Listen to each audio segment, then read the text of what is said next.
Sejam bem-vindos a mais um Review. Antes de a gente começar a falar um pouco dessa edição, eu queria falar antes de uma coisinha que chegou aqui no Brasil. Vejam só, nada mais nada menos do que o One Piece, né? O Red, o grandes personagens, certo? Então, mas o que diabos eu vou ver nesse One Piece Red, Will? Beleza, esse One Piece Red, ele traz um compilado de várias e várias coisas do começo da saga. A gente pode falar até aí a parte de Alabasta, né? Que ele tem bastante informação sobre todas essas partes aí até Alabasta. Então, que tipo de informações? Bios sobre personagens, os ataques dos personagens, né? Tanto vai do Luffy até o Tony Chopper, certo? Então, se vocês quiserem bastante informação interessante, vocês podem dar uma olhadinha no One Piece Red Characters. Tá muito bem feito, sinceramente tá muito bem feito mesmo. O valor não tá caro para um databook, o valor é de R$17,90, tá? A capa, ela tem toda essa parte aqui brilhante, eu não sei o nome de papel, não sei o nome dessas drogas aqui, mas se você quiser conhecer as origens de One Piece, compre o One Piece Red, dê uma olhadinha. A gente fez uma campanha muito tempo atrás para trazer o One Piece Red, se você já acompanhava o review nessa época, você lembra disso. Então, muito obrigado a todos vocês que ajudaram. Agora vamos para o próximo. Nós temos muitos ainda, nós temos o Yellow, nós temos o Blue, nós temos o Green. Então ainda tem muitos databooks para vir ainda, mas é uma ótima iniciativa da editora Panini de trazer o One Piece Red para vocês. Bom, esse capítulo 748, o nome dele é Minha Gratidão, né? Então provavelmente a gente já consegue imaginar alguma coisa aí referente a todas as pessoas que voltaram, né? Que tem, assim... nós vimos que algumas pessoas, mesmo com o Zop fazendo o que fez, ficaram contra ele ali, né? Então, nessa vez a gente vai simplesmente pegar e ver as pessoas que ficaram a favor. Então, na capa já aparece o Heracles, quem não lembra dele, foi ele que treinou o Usopp no arquipélago Boing, né? Em cima de um cavalo, né? Algo aí pra fanbase mesmo, né? Nós partimos imediatamente de onde paramos no capítulo anterior, né? O Luffy rindo ali do Pika e ele naturalmente ficando putinho, né? Daquele jeito dele.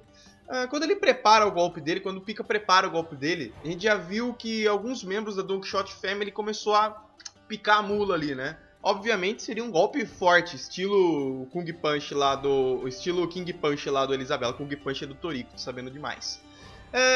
É claro que quando acontecesse isso, o Fugitora iria aparecer de uma forma extremamente aleatória e não ia fazer nada, né? É a especialidade dele atualmente.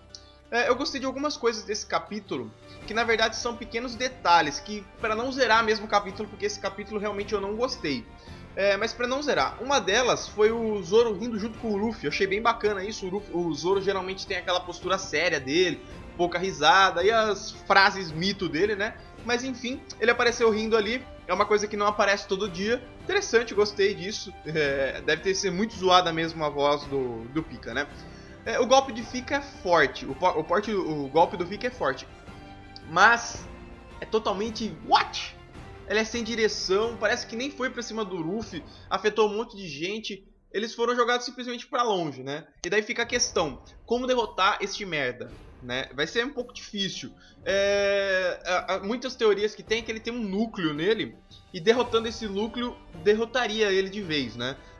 Pela forma que ele foi apresentado, ele não é uma logia, ele é uma paramecia.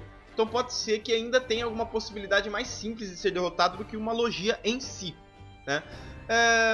O Cavendish chega e veja só que interessante, apesar de ser um pirata que ninguém pode dizer que é honrado, a gente pode chamar ele disso, né? Afinal, ele não ficou cego diante da recompensa que o Doflamingo colocou em todos e simplesmente queria matar apenas o Lau pela sua convicção, mas o bando do seu salvador, no caso o bando do Luffy, os Mugiwaras, ele falou que ele não faria mais nada porque ele foi salvo, ficaria ali preso pra sempre e tal, né? Beleza. O outro pequeno detalhe que eu curti no capítulo foi o Luffy dizendo que gosta quando um amigo dele é elogiado. Parece até mesmo alimentar o ego dele. Eu achei bem bacana essa parte assim, né? Parece que ele ficou orgulhoso de ter escolhido aquela pessoa para o seu bando. Começam as cenas um pouco cômicas nessa hora e deixa um pouco enrolado o negócio. A gente já sabia que algumas pessoas queriam pegar as cabeças dos procurados de Dressrosa e tal, e algumas pessoas aliariam ao Luffy. Então nesse capítulo foi simplesmente para revelar quem se aliaria ao Luffy. Então nesse caso nós tivemos quem? Primeiramente nós tivemos o Abdullah e o Jet, que foram convertidos, né? O próprio Cavendish, o Olympus, o Ideu, o Suleiman, o Blue Gilly. Também tivemos o Don Xinjao com os seus 2 netos, né? O Sai e o outro, eu não me lembro o nome agora. E todo mundo reunido ali, todo mundo queria fazer do seu jeito, derrotar o do Flamengo do seu jeito. Ou seja, eles simplesmente queriam mostrar ali que um é melhor que o outro, né? É aquela massagem de ego que a gente fala, que em One Piece, o Oda já disse uma vez que ele não mata os personagens simplesmente porque ele acha pior um personagem ser simplesmente derrotado do que um personagem ser morto, porque é uma desonra total. Então isso entra bem no quesito ego. Então o Oda trabalha bastante com esse negócio de ego. Ele deve ser uma pessoa com ego bem grande também, afinal ele... Apesar do que a gente vê ele em SBS, ele é uma pessoa muito divertida, mas ele tá sempre em primeiro, mas ele tem uma amizade boa com os mangakas, ele consegue trabalhar bem com o ego, né?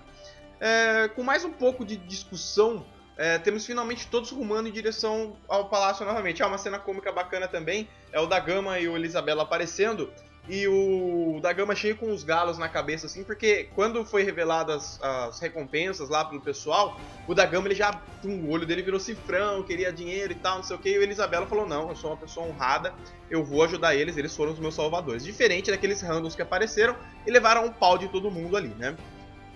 Com isso, todos eles começam a rumar em direção ao palácio, e o Pika, que tá ali na frente, fala, vou parar todos com a minha mão. Obviamente isso não ia acontecer. O Xinjao e o Elisabelo entraram na frente, conseguiram destruir uma das mãos de Pika e acabou o capítulo. Sim, acabou o capítulo nessa. Nós tivemos algo que já sabíamos, que era a aliança de todos ali. Se quiserem, vocês podem dar uma olhada no outro review que a gente falou disso também, e acabou. Simplesmente acabou o capítulo, não tem muito o que falar disso, acabou, simplesmente acabou. O capítulo foi extremamente curto, foi só pra mostrar uma coisa que a gente já sabia que ia acontecer. E sinceramente eu não gostei desse capítulo, eu daria no máximo uma nota 6. E hoje eu inauguro então as notas do capítulo de 1 a 10. E eu queria saber de vocês, qual a nota que você daria para este capítulo? Coloca aqui embaixo nos comentários, estou aguardando, vamos ver se as pessoas concordam ou não comigo, mas... nota 6, não consigo dar mais que isso, achei esse capítulo bem fraco mesmo. E vamos esperar na semana que vem. Esperamos o Sanji, né? Já faz 7 meses que ele não aparece. Tá na hora do Sanji aparecer e fazer alguma coisa, mostrar o que aconteceu com aquela parte do plot da Big Mom, se vai ter ou não vai ter Big Mom, né? Vai ter ou não vai ter Big Mom? Então, vamos esperar. Vamos ver o que vai acontecer na semana que vem. Espero que na semana que vem o capítulo volte ao seu normal, volte a ser épico como o Dressrosa está sendo. E é isso, galera. Um abraço pra vocês, um bom dia, uma boa tarde, uma boa noite. Deixe seu like, seu comentário e até mais.